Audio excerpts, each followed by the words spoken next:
Ao pensar numa estátua da Grécia Antiga, muito provavelmente a imagem que vem à sua mente é de uma escultura feita em mármore perfeitamente polido e muito branco. As vestimentas, igualmente brancas, cobrindo corpos brancos, muitas vezes rodeados por objetos essencialmente brancos. Mas, apesar disso refletir a realidade que conhecemos atualmente, essa imagem monocromática pode estar tão distante da realidade histórica como a distância que separa a Grécia do Brasil. O mito de que suas estátuas eram monocromáticas, principalmente brancas, foi propagado ao longo da história, e acabou erroneamente usado pelos que viam na falsa ausência de colorido e ornamentos um sinal de uma cultura mais elevada e sofisticada, resultado da superioridade de brancos europeus. Entretanto, poucos sabem que toda aquela brancura era fruto de ignorância e distorção. A maioria das estátuas gregas que você encontra em museus pelo mundo é feita de mármore. Afinal, era uma pedra bastante disponível na Grécia e em seus arredores e, segundo os escultores, mais fácil de ser trabalhada. Mas aí, já surge o primeiro erro, a primeira distorção histórica. Muitas das estátuas que se conectavam de alguma forma a estruturas maiores, como prédios, eram de fato feitas de mármore. Mas a maioria das esculturas que não contavam com esse apoio estrutural era feita de bronze por ser um material de maior resistência. Como o bronze é um material facilmente reaproveitável, então, sobraram poucas estátuas feitas desse metal para contar a história, pois muitas acabaram recicladas, transformadas em outros objetos. Isso fez com que as estátuas em mármore branco acabassem prevalecendo ao longo do tempo. E mais, a escolha do material, mármore ou bronze, para a produção dos objetos de arte não tinha nada a ver com a cor clara original da pedra ou escura do metal. O local em que a estátua seria colocada era um fator muito mais determinante do tipo de material a ser usado, como explico mais adiante. A arte da escultura grega atingiu seu ápice nos séculos 4 e 5 a.C., ou seja, há 2,5 mil anos. Foi nesse período que escultores famosos como Fidias e Praxiteles criaram sua obra, que sobrevive até hoje. 500 anos depois, os romanos expandiram seu império e dominaram o mundo mediterrâneo, incluindo aí, claro, a civilização grega. Os romanos admiravam a cultura e a arte da Grécia e criaram sua estética à imagem e semelhança da dos gregos.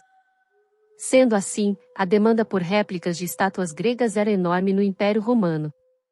Elas se tornaram objeto de desejo para decorar casas da elite romana, praças públicas e até os famosos banhos romanos. A prevalência do mármore está ligada ao fato de o bronze ser um metal nobre e reutilizável. E de onde veio essa tradição de colorir estátuas com inúmeras outras cores além do preto e branco? Os gregos não apenas influenciaram o mundo, mas foram influenciados pelos povos às margens do mar Mediterrâneo, como o Egito, e pelas populações que habitavam o Oriente Médio. O intercâmbio entre eles não era só comercial, mas também cultural. E a forte tradição de escultura, colorida, está diretamente ligada a estas trocas.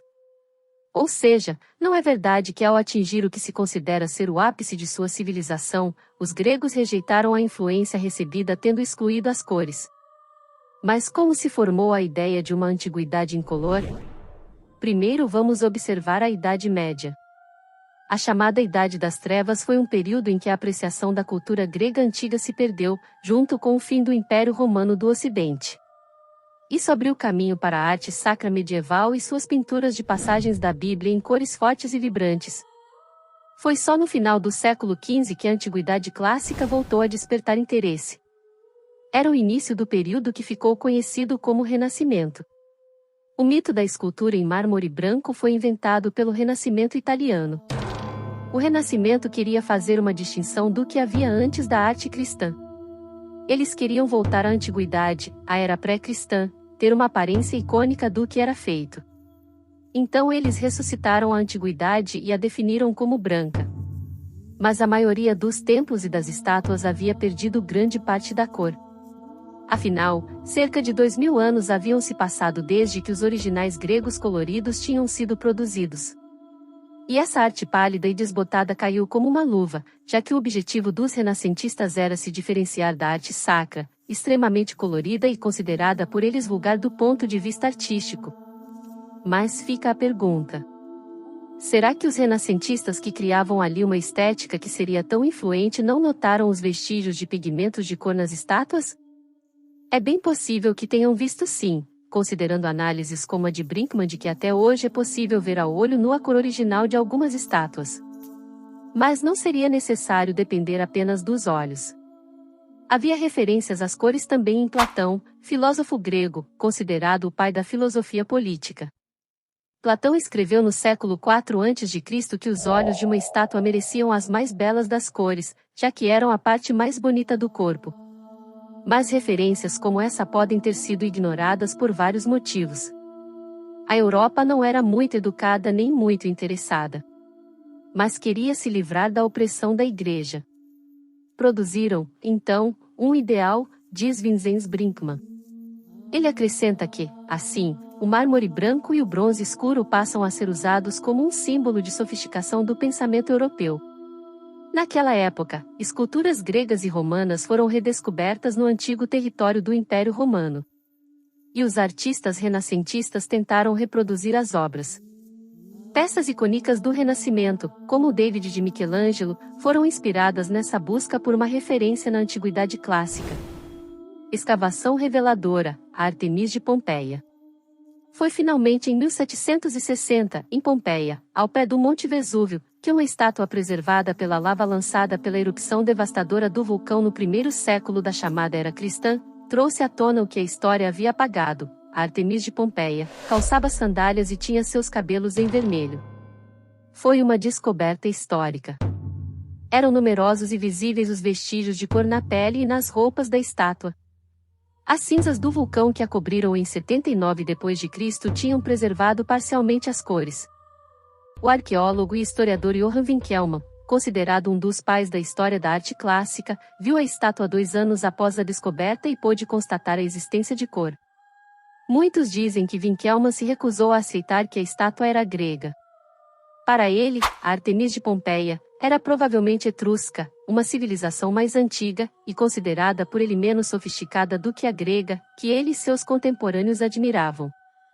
Anos depois, o especialista deu o braço a torcer. Definiu Artemis como fruto do início da arte grega. Sua conclusão, no entanto, permaneceu sem ser publicada por 2 séculos, até 2008. Alguns acham que a demora foi proposital.